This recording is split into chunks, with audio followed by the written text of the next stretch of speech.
Hello and welcome to Walford on Tap, the show we talk about today's EastEnders. Today's EastEnders being the... When is it? When is this The video 19th. getting released? The 19th. The 19th of December 2024. This is being recorded on the 18th at the end of the day, so leave me alone. But yeah, what is today's EastEnders? A rather low-key affair, kind of like the calm before the storm, being the Thursday episode. It's an interesting one. We get multiple avenues. We get a return to Kojo. He's back on our screens once again. Our sweet boy Kojo. We love him. You love him. I don't think anybody hates Kojo. I say optimistically, hoping that nobody hates him because of the autism. Yeah, I was just very quickly just on the two of us. Yeah, I've changed my camera point of view and all that. So it looks a scary change. And just very quickly, because this is going to be a very short one, because it is going to be about Kojo. I just very quickly want to say, you won't know this until the reactions come out. If I do it if I do the cutting room floor bit for the reactions, if I do it or I just get bored and I actually want to release the 4 minutes where we're fucked over by Discord. But we tried to do this 3 times today. The first time, yes, it was just like, ooh, ooh, so Ash would be like, he's stirring the beans. Beans. Yeah. It does happen in the reactions, which you will see on Saturday, but it's not as bad. It's just like, he's stirring that, and then it cuts to like a picture. It's just like, it's like beans. Oh, Piggy, you're such a... What did he say? You're such a kind person. Saved.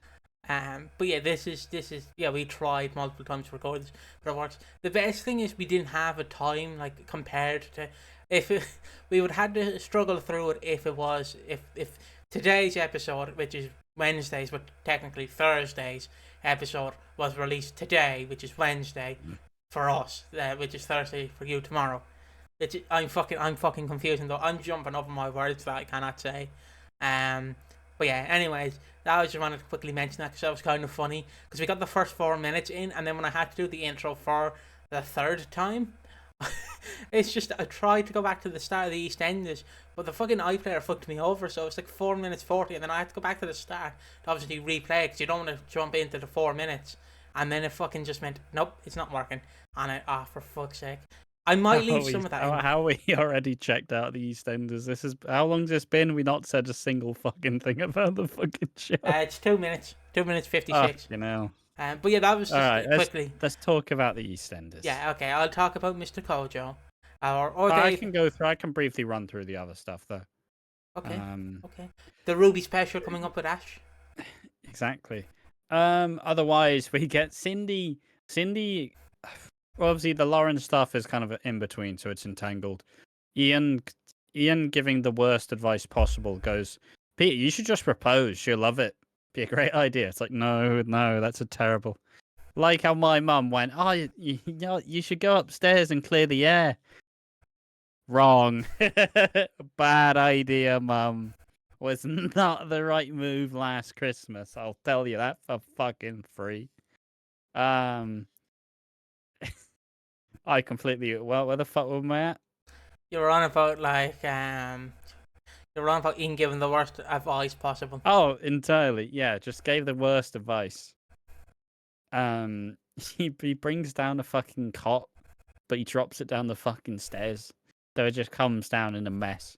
Mate, Ian and those stairs are going to become iconic by the end. He's had 2 really good moments this year. Sorry, just moving my he needs to. Him and that stairs should get a British Soap Award for best partnership. Yeah, when he jumps out the stairs and he does the thrust, that fucking buckled me. Still buckled. I still think about it daily. Like, there's not many clips that are stuck in my head. Yeah, I know I should get a life, but you're watching us, so yeah, fuck you. Who should get a life then? I don't know what I'm saying. But yeah, the camera's still on you, so technically it wasn't my face. So yeah, I guess I'll go through. So yeah, Lauren basically then is struggling with the pain. She's very much struggling with the pain. She really wants painkillers, and she goes to George, and I kind of view this as like when you want to start a fight, but you know you can't take on the big boss yet, so you go for his smaller brother, you know, the little fella. No, because if you can't kick the shit out of the big guy, kick out the shit out of the little guy. What's he gonna do? Fight back? He can barely bite your ankles. Who cares? I don't know what fights you're getting into. The fights I'm getting into, you just a normal sized fucking person. I'm fighting dwarves. I'm fighting dwarves and Mordor. Can't fucking, what the fuck am I supposed to do? I can't fight his little brother. His little brother's 5.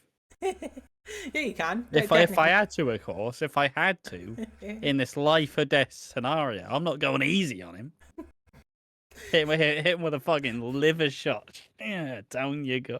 I'm already gonna 1-2 this motherfucker. Up come out of his boots, and then finally, just as he's about to fall over, hit him with a liver shot. Just down you go. It's life or death. What am I supposed to do? What am I supposed to do? If I don't do it, I die. The fucking only thing I can compare. That's how I enable my bad decisions. Like most people have probably seen it because it's been memed to death. But the only thing I can think of is Ric Flair and Shawn Michaels for Flair, and he's just this is gonna hurt me more than it's gonna hurt you. A single tear is about to form out of my eye. A single tear is gonna roll down this cheek. So be prepared. But yeah,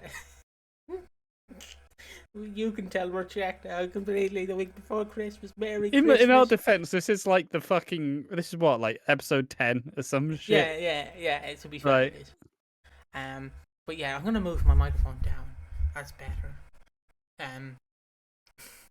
So yeah, she goes up to Kojo and says, "Hey Kojo, it's your friend Lauren. You know, bestie, pals. Come on." He's playing with a motor car. He was playing with a toy tax.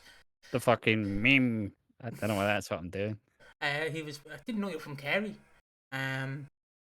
He was first playing with a toy tax. With a controller. With a controller. That's what I was trying to do. It's a controller. I'm not. Man. This is chaos, mate. This is chaos. Fucking what cars are you playing with?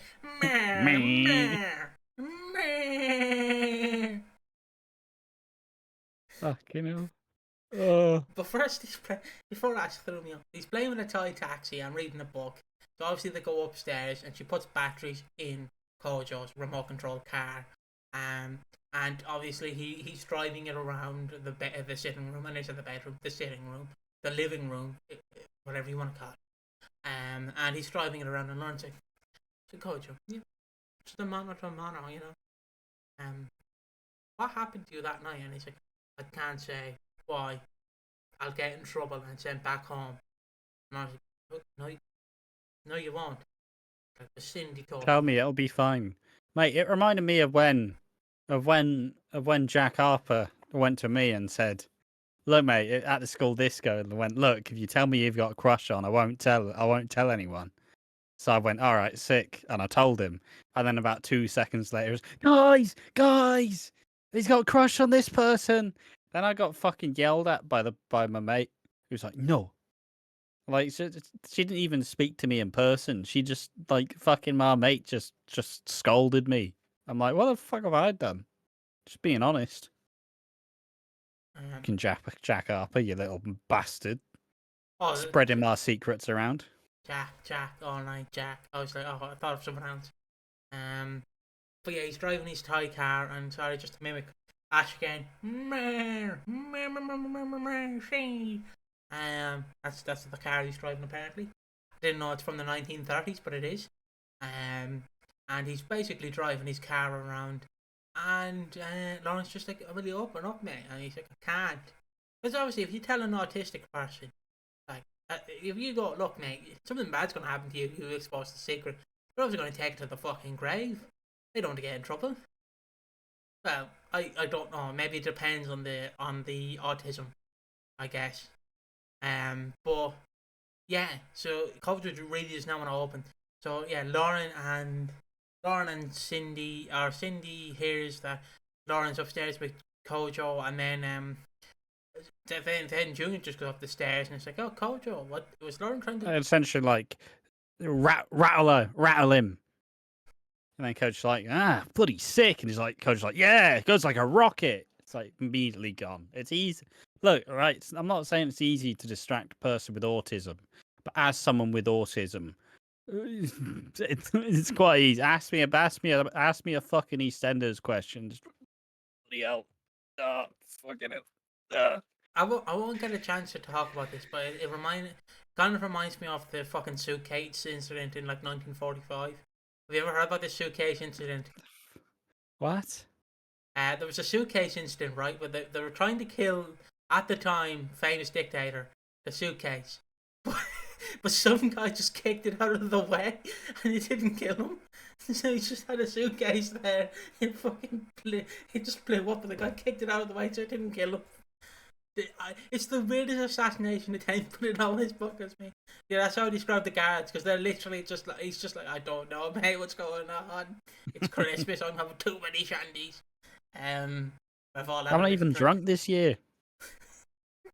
Look, it's 10 o'clock at night. Usually at this time we're just rabbits, you know. Fuck, so I suppose we're not pumping. We're just hyper like rabbits. Yeah, but that's not what rabbits are most associated with, you fucking mad bastard. Yeah, we're just like rabbits. We are not breeding.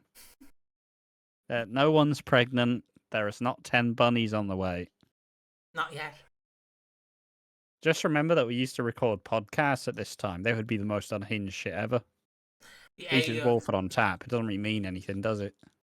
I mean, the alien one is always the best. But yeah, Junior is like, all right, mate.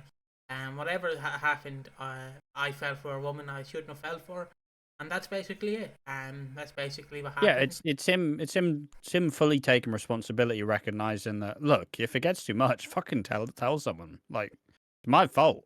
It's my responsibility. I don't want. It's the thing. Well, because fundamentally they made Junior quite unlikable because he's against George and he's not very good to his sisters and he wasn't very good to his wife and his kid.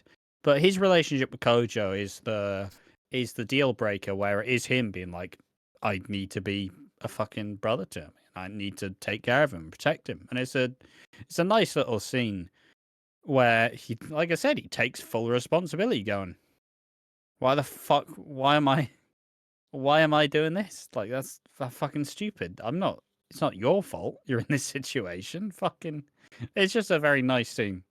I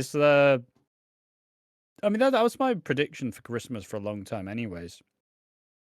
Is that by Christmas, Junior would be fucking head over heels in love with Cindy, but Cindy's just kind of using him because she's Cindy and she just loves George. Yeah. So it's kind of it's a fun little story, honestly. I do love it. You always find different ways. It's like Elaine. How did they make Elaine a lot more sympathetic? I mean, first they made her support Yolande as a whole, and then second they make Elaine's husband gay, and she was internalizing all this grief all the fucking time, and that's why she puts on a show. Like, it's always interesting how you take a character who is even like Linda. Linda was a fucking bitch for 10 years. She was a fucking bitch for 9 years out of the 10 years she's been on the show. And then they just bring in her mum, who's all of the bad qualities that Linda has, but worse. And then suddenly Linda's great. But my brother never saw good Linda, so he just fucking hates her still. Anyways. But yeah, Kojo is open to Junior. Junior takes responsibility. It's a very cool little story. And it's a cool aspect. A part of me, I'll make this prediction now, because we are still, like a week away? A week away from the big C. That's not Chris Glenshaw, it's Christmas. I thought you were saying something else. Why would we waiting a week for it? You know, sometimes who keeps up all that momentum? Antidepressants, you either get sad or you get very horny. You know, one or the other. Just depends on who you are. Oh, when I get coal on Christmas, But yeah, basically Ash's prediction. Go on.